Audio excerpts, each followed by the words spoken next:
Condor, the world's largest bird of prey, inhabits the remote mountains of South America. The condor has given its name to a new weapon of mass terror, a missile being developed by Argentina in a secret hilltop bunker. But the condor will fly not only in South American skies, but over the deserts of the Middle East, where Egypt and Iraq are Argentina's collaborators in the project.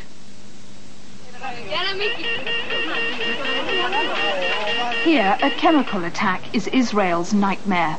Her army trains for such an emergency. They fear that a Condor missile equipped with a poison warhead could be aimed at Israel's cities. This prospect has thrust the issue of missile proliferation to the top of the West's political agenda.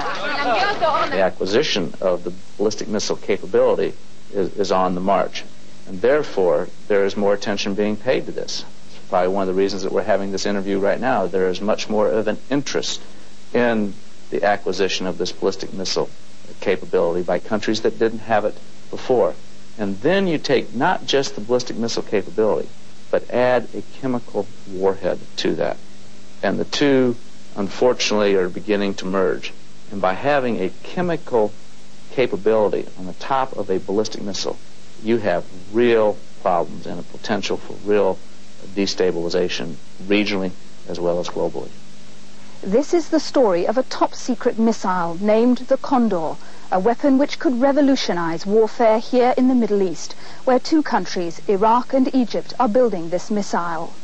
The Condor was conceived and developed in Argentina, and it could pose a threat to the Falkland Islands and to Britain's interests too. The West has tried to stop what it fears will be a deadly marriage between chemical weapons and rocket technology.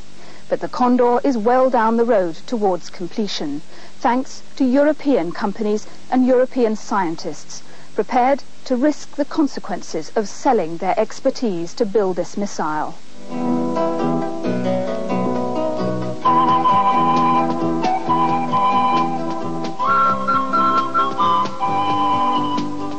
The Condor was conceived in Argentina in the early 1980s, the pet project of the commander of the Air Force. A site was chosen in the province of Cordoba. Argentina's observatory and satellite ground station are conveniently nearby. The military control the billion-pound program based at Faldo del Carmen in the Sierra Chica Mountains. Here, a series of reinforced bunkers have been built deep into the mountain. Inside are laboratories for assembling and testing missile parts. According to locals like Pascual Suez, who was a labourer on the site, the works director was a German. It was widely known locally that Faldo del Carmen was a missile factory. The building work started with moving earth, then laying the foundations. There were at least 8 or 10 buildings, and it took 3 years to build, finishing in 1986. It was the German who was the boss. He managed everything: materials for the site, transport. Computers were brought in on closed trucks and containers. Nobody knew a thing. The nearby resort town of Alta Gracia saw an influx of foreigners, engineers and scientists brought in to provide the technical know-how and logistical support to build the missiles. Up to 150 people from Germany, France and Italy arrived. Many of them stayed in the Sierras Hotel, according to the works manager there. We didn't have any contact with them. We just saw them around. They used to leave at 7 in the morning by coach to work at Falda del Carmen. We knew they were scientists because they wore identity cards. The order to put them up in the hotel came from the presidential palace, from Buenos Aires. In 1985, the Argentinians displayed an early version of the Condor 1A, at the Paris Air Show. They claimed it was for civilian uses, for meteorological research. Since then, this prototype's been developed into a missile, the Condor 2. Condor 2 is a ballistic missile fired from a ground launch vehicle. It has a 2-stage rocket to be powered by solid fuel motors. The missile's guidance system is preset before launch, and at the back, fins and nozzles help control the flight direction. After launch, the first stage falls away. The second stage propels the rocket on. Condor can carry a warhead of up to 500 kilos. It has a range of 1,000 kilometers and is accurate to within 750 meters. If you take a missile that, say, has a range of 1,000 kilometers, it could very easily be adjusted through engineering devices to take the range from 1,000 kilometers to 1,500 kilometers or 2,000 kilometers or 2,500 kilometers. And then you have countries that possess these weapons really having potential to destabilize much beyond the region. It concerns me about the Condor missile as well as other missiles that have this capability. Theoretically, Condor could carry a nuclear warhead, but it's more likely to have a chemical or explosive warhead. A chemical warhead is simple to make. An outside casing containing, for example, a nerve agent and a bursting charge to disperse the contents.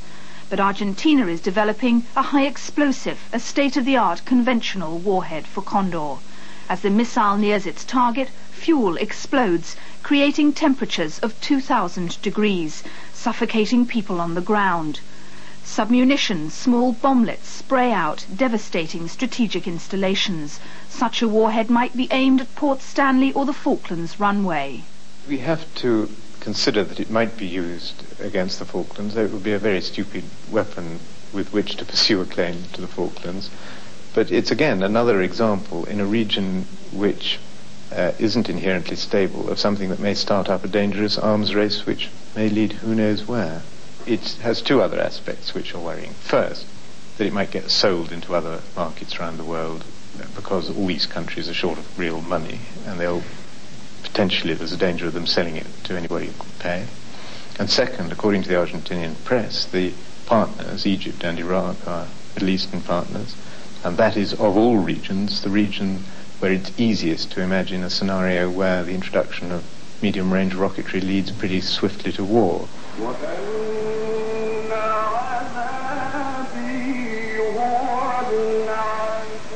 The Middle Eastern connection was established in 1984. By then, Argentina was running short of money, and Egypt, in partnership with Iraq, offered financial support.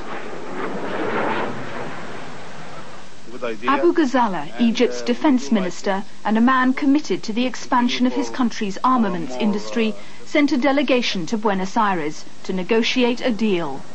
Egypt, supported by Iraq, provides the bulk of the money. In return, both countries will eventually be able to produce their own Condor missiles in the Middle East. Abu Ghazala himself oversees the Egyptian production of Condor at Factory 17, a military site north of Cairo. Documents obtained by Panorama reveal for the first time the agreement between Argentina and Egypt on the BME, Ballistic Missile Egypt Program, another name for Condor. This letter to Abu Ghazala from Raul Thomas of the Argentinian Defense Department refers to the cooperation between the two countries. A second letter confirms contracts have been signed. Intelligence sources fear that Iraq's participation in the Condor project is linked with her interest in chemical warfare. These pictures were taken at Halabja, the Kurdish town captured last year by Iran in the Gulf War. Iraqi jets dropped nerve agents and mustard gas on the people. When the poison clouds cleared, hundreds of bloated bodies littered the streets. Condor could drop hundreds of kilos of deadly nerve gas on civilians. Iraq has shown its willingness to use not only chemical weapons, but missiles too. Scud rockets were fired against Iran in the Gulf War. The Israeli military say Tel Aviv is vulnerable to Condor missiles launched from both Cairo and Baghdad, missiles that could be equipped with chemical warheads. In some sense, the growing focus of the world public opinion about this issue is dealing, with the problem of closing the barn door after the horse already ran away. But the use of these missiles during the Iraq-Iran war and the use in the same war of chemical warfare agents, even if not by missiles, makes the whole problem more severe and more serious for the future.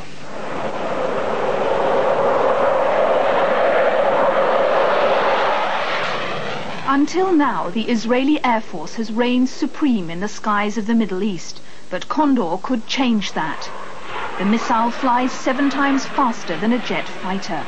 As yet there's no real defense against it, no Star Wars shield, except to build more missiles to retaliate with. Though Israel won't admit it, she has developed her own missile capability. This rocket race alarms the West. The chemical dimension is an added fear. Our understanding of the Condor system is that it's not an especially accurate missile, so that being fitted with a conventional warhead or with a nuclear warhead, we wouldn't hit the broadside of a barn, we say. It's just not a very keenly accurate system. It might much more be suited to carrying a chemical warhead as a terror weapon, and it has all the flavor of being that sort of system. It's all too easy to imagine a scenario, for example, in the Middle East, where you might get the Israelis believing that they were threatened by weapons that could only be effectively surprise attack weapons. That is, they wouldn't have any purpose as defensive weapons, and that the Israelis on past form might take that as an invitation to make preemptive strikes. And I think there is a clear step downwards towards the abyss in spreading these kind of missiles.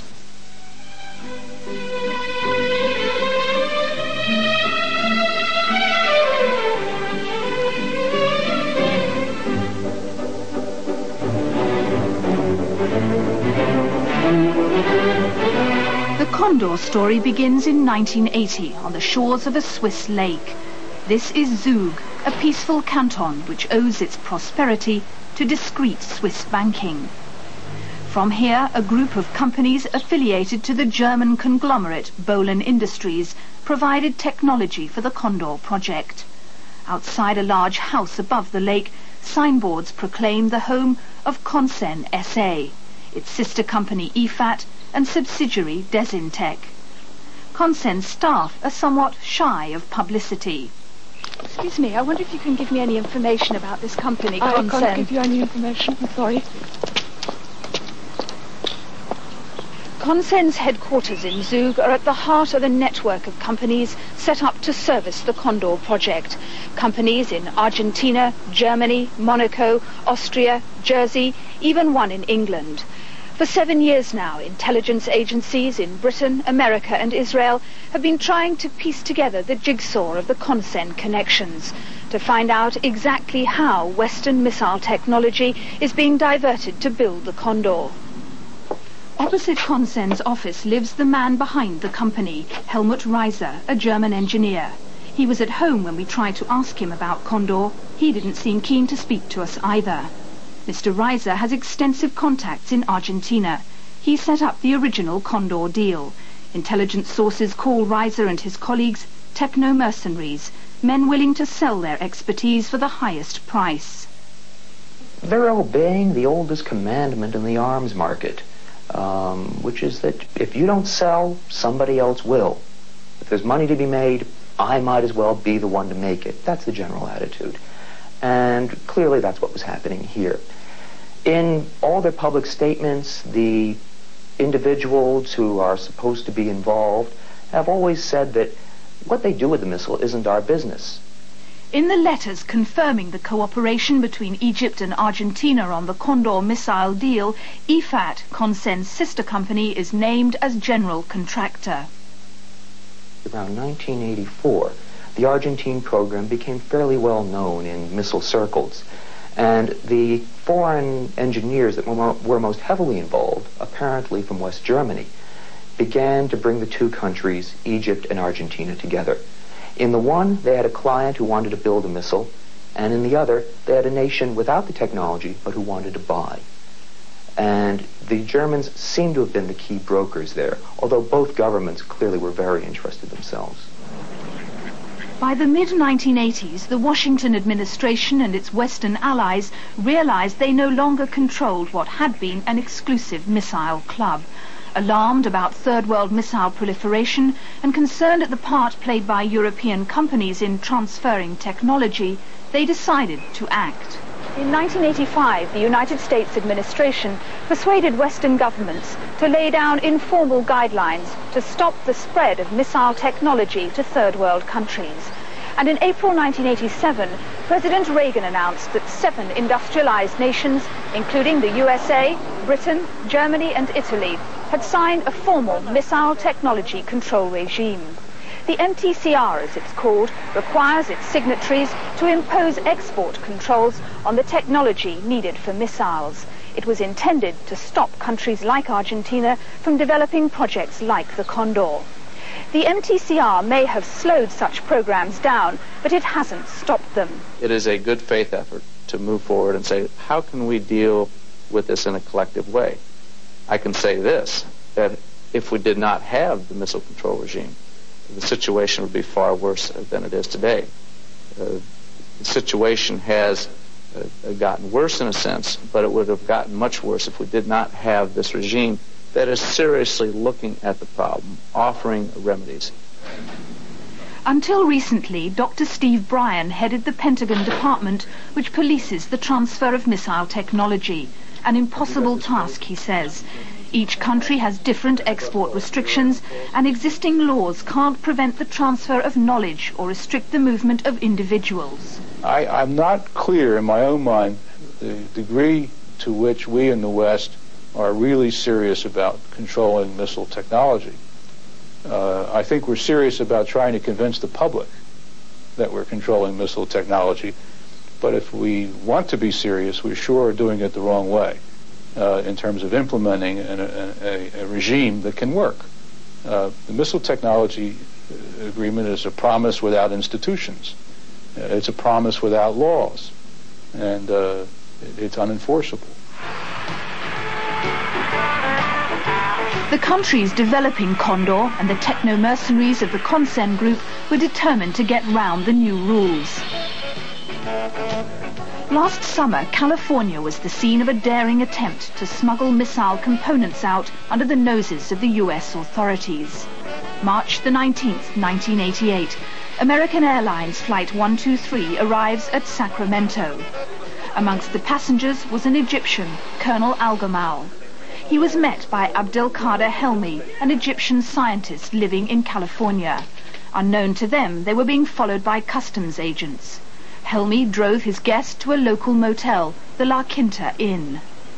Customs had a tip-off that Abdelkader Helmi was smuggling missile parts to Egypt. He was a rocket scientist with Aerojet, a company involved in the US space program. Helmi was using his security clearance and access to classified information without the knowledge of his employers. Helmi lived in the hills above Sacramento. Agents who followed him there the afternoon Al-Gamal arrived saw Helmi storing several large cardboard boxes in his garage. These boxes accompanied the two men on a flight to Washington 2 days later, where it became clear this operation involved the Egyptian embassy. Al-Gamal and the boxes were driven by diplomatic car to a house in T Street used as a residence for embassy employees. Al-Gamal returned to Cairo. The boxes stayed in the embassy.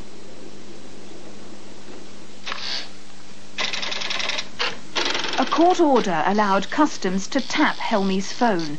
Panorama has obtained the transcripts of Helmi's conversations with his control, Colonel Yusuf, an Egyptian diplomat in Austria. Helmi complained the shipping clerk at the Egyptian embassy was asking awkward questions. I told him these items are controlled. They can't be exported outside the USA. I told him if they knew I'm buying it to export, I'll be thrown in jail. I said to him, we're acquiring the material for a special purpose, and no one knows about it except the minister. The minister is believed by intelligence sources to be a reference to Abu Ghazala, Egypt's defense minister. Phone taps, surveillance and a painstaking examination of Helmi's dustbins revealed an extensive shopping list of chemical and technical components. In the words of one expert, a complete package to build or upgrade a tactical missile system. The companies that Helmi approached were unaware that the materials were destined for export for a third world missile program. The content of the boxes was revealed as carbon-carbon, a material that wraps around the missile's nose to protect it from the intense heat of re-entry. 2 missile nose cones were on the list, a microwave telemetry antenna suitable for a tactical missile system, and rocket fuel ingredients, antioxidant 2246 and powdered aluminium. MAPO, a rocket propellant component, and versamide 125, a rocket glue. As soon as we realized the technology, we knew we were doing something very large. And when we introduced or were able to identify the fact that you had diplomatic type ties to it, we knew that it was a very sensitive investigation. Customs had to act when phone taps revealed the boxes had been taken to Baltimore Airport. They were seized as they were being loaded onto an Egyptian Air Force flight to Cairo. Helmi will stand trial in August for conspiracy to violate export control laws. Abu Ghazala's part was played down. Egypt's a major U.S. ally. The affair was embarrassing for both countries. Carbon-carbon is used at the 2 hot ends of the missile, the re-entry vehicle and the engines, the guidance systems down by the engines, the steering vanes and such. Those are 2 key areas, and there are no easy substitutes. There are no other obvious technologies to turn to, and these are not things that third world countries can manufacture themselves. They've got to get it from somewhere. And what the case showed was that these countries will turn anywhere, even to stealing from very close allies, in order to get the technology they believe they need. Helmi's dustbins revealed that the Consen IFAT group was financing the smuggling operation. IFAT wired checks for over $1 million to Helmi's account via a German bank. 2 months later, the techno-mercenaries received a warning. Their activities hadn't gone unnoticed.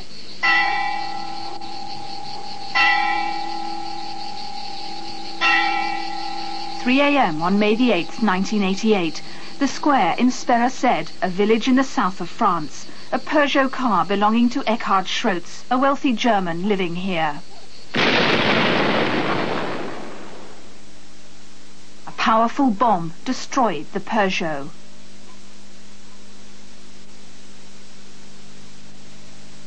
La voiture a littéralement explosé. The car literally exploded, and my car next to it caught fire. The police carried out an investigation, but we weren't told anything. Mr. Schrotz is a German businessman who's lived here quite a few years. He has a company called Consen, with a head office in Monaco. He was the real target of the attack. This is the home of Eckhard Schrotz. There are no pictures of this shadowy German engineer who took over from Helmut Reiser as Consen's general manager. Intelligence services say Schrotz is the Mr. Fix-It of the Condor project. An obscure group, the Guardians of Islam, said they planted the bomb because Schrotz sold rockets to Iraq, the enemy of Iran. But some believe Mossad, the Israeli Secret Service, was responsible. Whoever it was, the message was clear: stop the Condor project.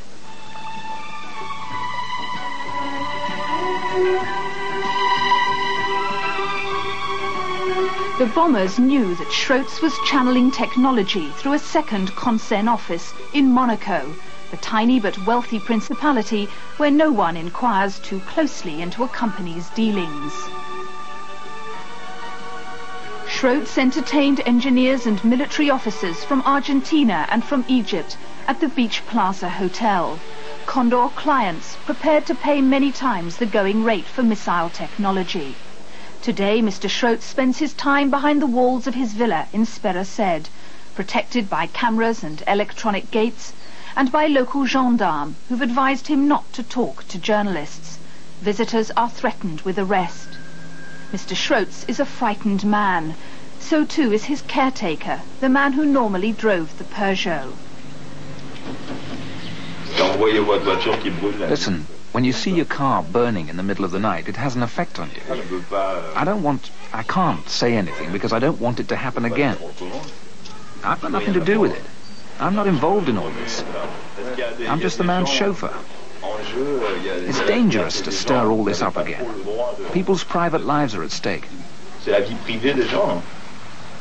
Since the car bomb, the Concern Group worldwide has tried to keep a low profile. But we've traced 9 companies, 4 in Argentina, 5 in Europe, involved in the Condor project. Concern and IFAT, the main companies, are still based in Zug. But a third company in Salzburg, Austria, is now active in the missile's development. This company is called Delta Consult. Good afternoon. We're from the BBC. We visited Delta Consult in Salzburg. We understand that this company is involved with the Condor project with missile technology. This is definitely not. Not true? Not true. Do you have any connection to the Concern Group? No, definitely not. To IFAT? No, definitely not. But Austrian business registers confirm the major shareholder in Delta Consult is IFAT. Neither Austria nor Switzerland are signatories to the missile agreement, but Germany is, and the Concern Group has a majority holding in a German company, PBG, located in Freising, a town north of Munich. Intelligence services believe these Concern companies have acted as a conduit for technology and expertise from some of Europe's biggest defence contractors, who've supplied the launch truck for Condor 2, elements of the guidance system, the engines and the specialist fuels needed for them, and equipment for assessing the missile's performance. Panorama has obtained Concern internal documents dated after the missile control regime was implemented. These name a number of companies, describing them as most important in cooperation and as subcontractors. First on the list is the giant German industrial group Messerschmitt Bölkow Blohm, MBB. MBB, Messerschmitt Bölkow Blohm. Past achievements include the Me-108, an exemplary passenger plane built by Messerschmitt, the Me-109 fighter aircraft. MBB is Germany's largest aerospace group, a partner in the European Airbus, and one of NATO's chief contractors. The company, based in Munich, specializes in making missiles. When we first approached them, MBB told us they had worked on Condor 1, a civilian project, but said they withdrew in 1985, concerned about its military applications. The German government backed their claim. The German firm MBB withdrew from the Condor project back in 1985, after information had been obtained to the effect that the project had acquired a military dimension. The firm did what was correct under the circumstances. More recent checks by the German authorities do not indicate that this situation has changed, so it would be fair to say that nothing illegal has taken place.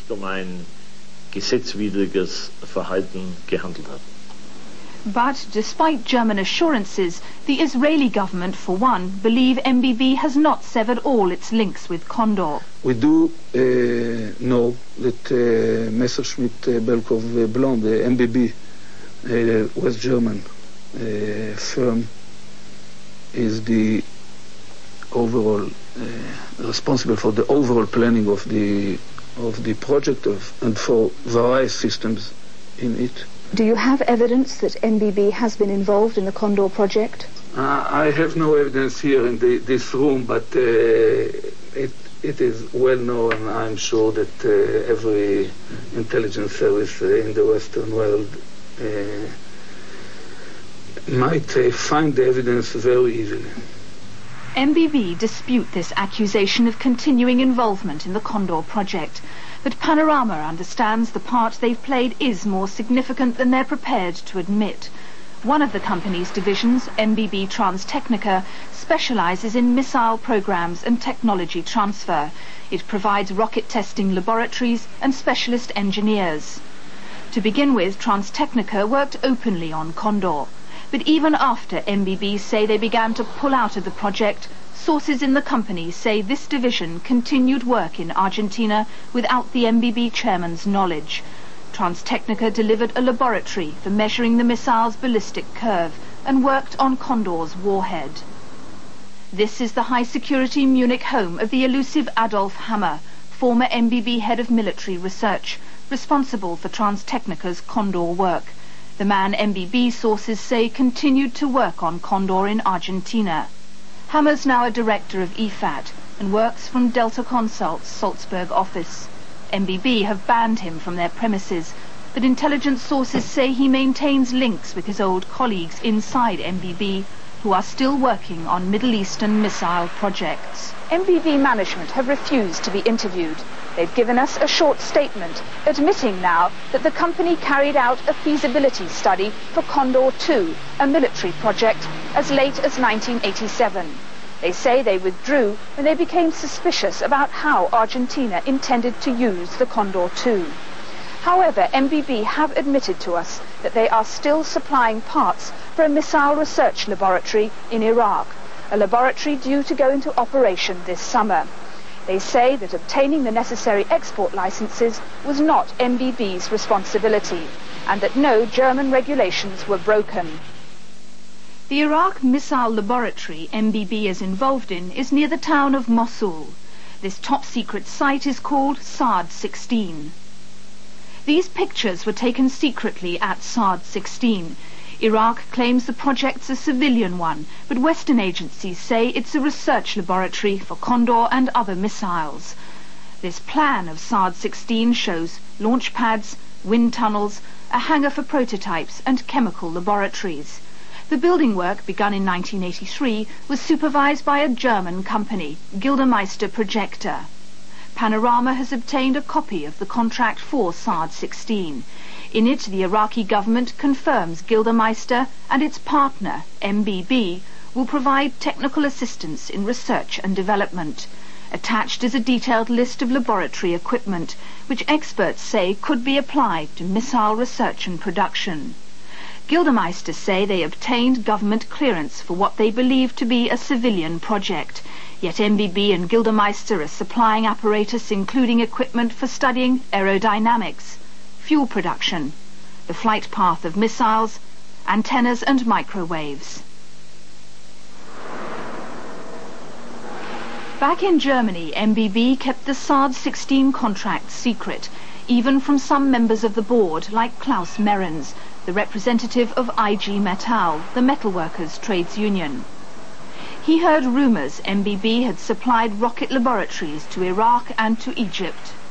We asked for information about these exports of MBB, and we got information from the management, of course confidential information, and we heard that MBB was involved in transferring technology which at least could be used and was intended to be used for military purposes, especially in a number of countries in the Middle East.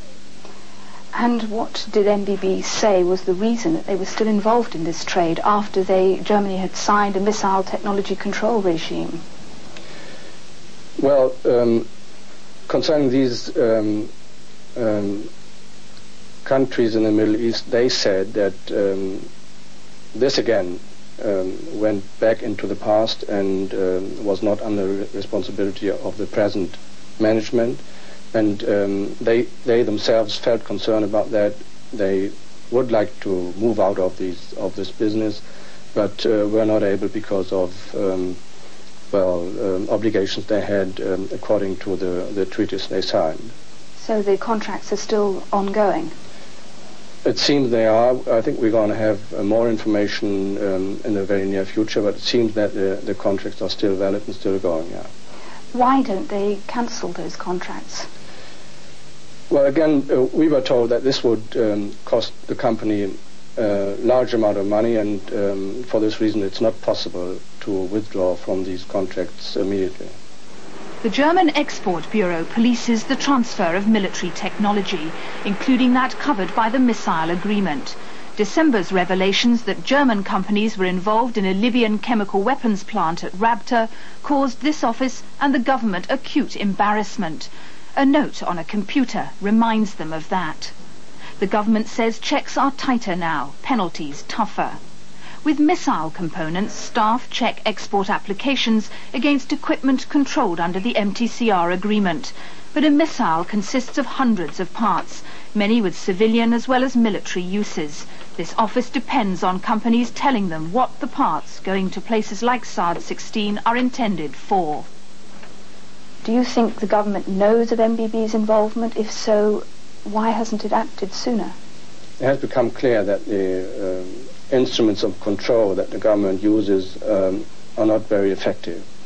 And, well, my information is that all these contracts were licensed by the government.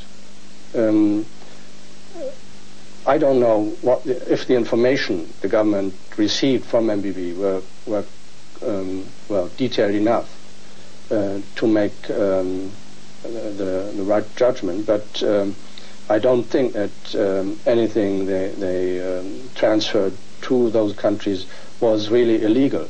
They feel very uncomfortable in the situation they have come in, and this is because they realize that even if the contract and the deal was legal, it's politically and morally a very doubtful business, and so I think it's correct to say that they violated the spirit of the German restrictions on arms exports, even if they got legal licenses. How far is it a question of political will in terms of stopping this kind of transfer? I think it's entirely a question of political will. I don't think we need a missile technology agreement to prevent these kinds of transactions. We need the governments to tell their major defense contractors not to do this sort of thing. If they did that, that would be the end of it. There's not a doubt in my mind that if the German government told MBB or any other German company that it didn't want them selling missile guidance systems or missile technology to Argentina or to Egypt or any place else, that they wouldn't sell it. On Inauguration Day, the Bush administration declared the control of missile technology one of their top priorities. In this, they're backed by Britain. Now the American Senate is pressing for sanctions against European companies which violate the missile agreement. Twice the US authorities have asked the German government for details of MBB's involvement in Condor, including the warhead. They're not yet satisfied with the answers. German companies have been named, the Messerschmitt company, for example.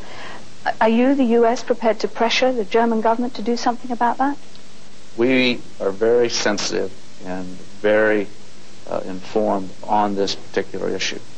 And when it matters that concern to this proliferation of ballistic missile technology can be documented and established, there's no doubt about it that there will be communications.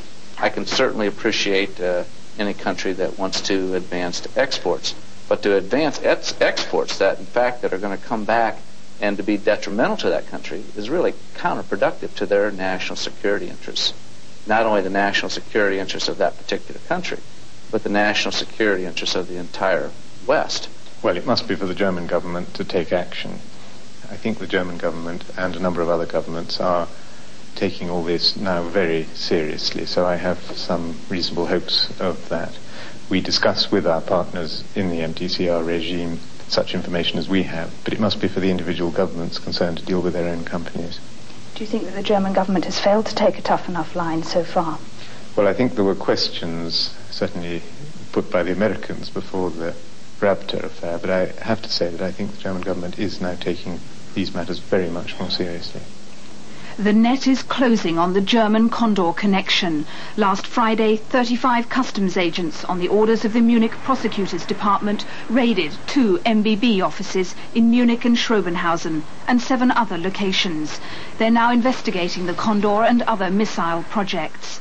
Investigators raided PBG too, looking for evidence to confirm their suspicions that this Consen subsidiary handled some of the Condor technology.